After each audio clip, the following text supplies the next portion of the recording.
Nintendo. To start off the top 10, I decided to go with my favourite character from the Star Fox series, Falco Lombardi. He is the ace pilot of the Star Fox team and is a good friend yet friendly rival to Fox McCloud. Despite being an ace pilot, Falco has sometimes been involved in situations that he cannot escape from and must rely on his teammates for help.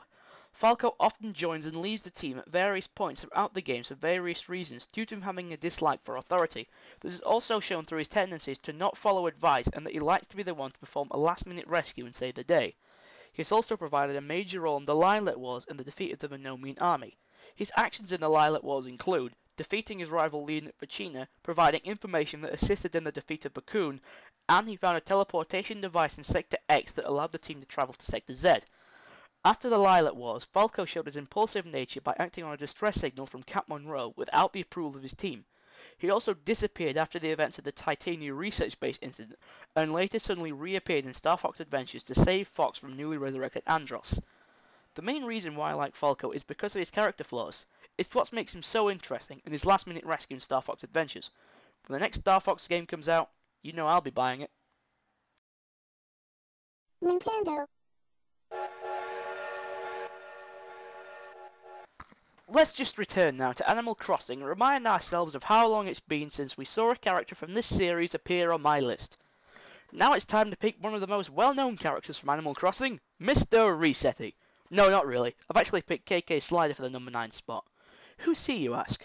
Well, remember that dog with a guitar who was visits your town on Saturday night? Thought so. You see, that's KK Slider.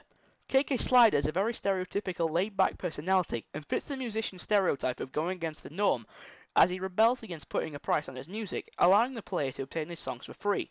His role in the games is fairly minor, as all he does is either play a random song of his own, or allow the player to choose what song he should play.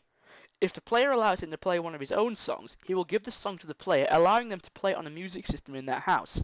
Despite his minor role in the games, the reason he is on this list because he is the way through which the player can access one of the most famous Nintendo Easter eggs, Tataka's song, a short tune inserted by Japanese sound designer Kazumi Tataka into every single game he's worked on, including Animal Crossing.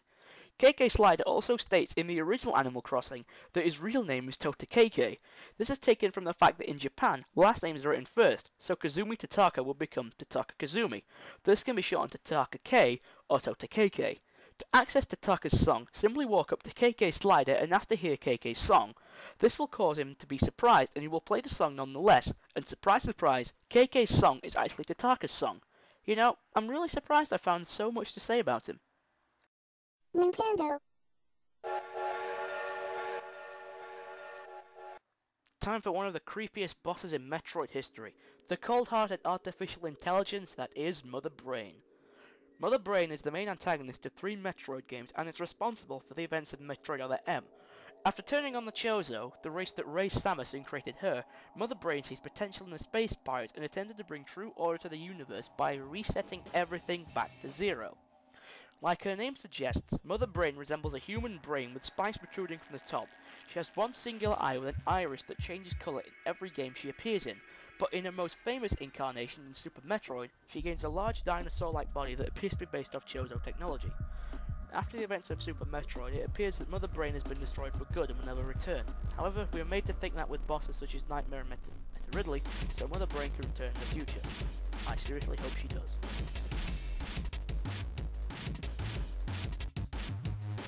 Nintendo.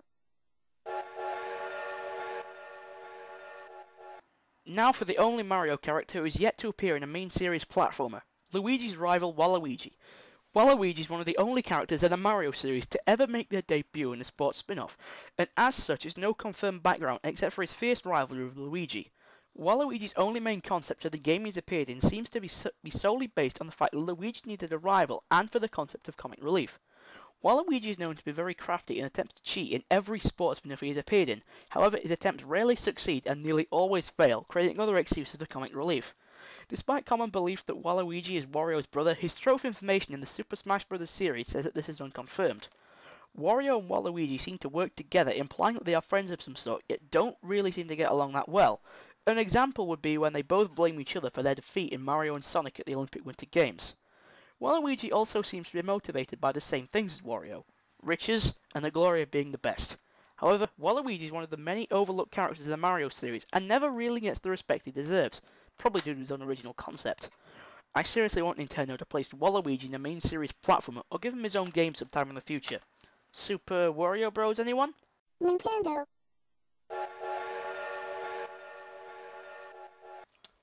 Remember how I said that Mother Brain was one of the creepiest bosses in the Metroid universe? Well, our next contender puts her to shame. This is the most disturbing boss in a Nintendo game, with one of the most grotesque, disgusting, horrifying faces you will ever see. Our next entry at number 6 is Nightmare. Basically, Nightmare is a biomechanical organism that can manipulate gravity, which was designed for military functions. Nightmare appears as a boss in Metroid Other M and Metroid Fusion, where the key to defeating it in both games is to shoot his mask until it is destroyed. Once that happens, its mask will crumble away, revealing his horrific, disgusting face, which only gets worse the more times you shoot it, and even starts to ooze slime. Yuck! You may be wondering that if Nightmare was designed for military use, how come it's one of the bosses in the game? Well, the answer lies in the X-Parasites. It is unknown how Nightmare became an X-Host, yet it must have happened sometime between Metroid Other M and Metroid Fusion. Before we leave Nightmare, I have just one last thing to say. Beware of its soul-piercing screeches. Ugh, those screeches just go right through you.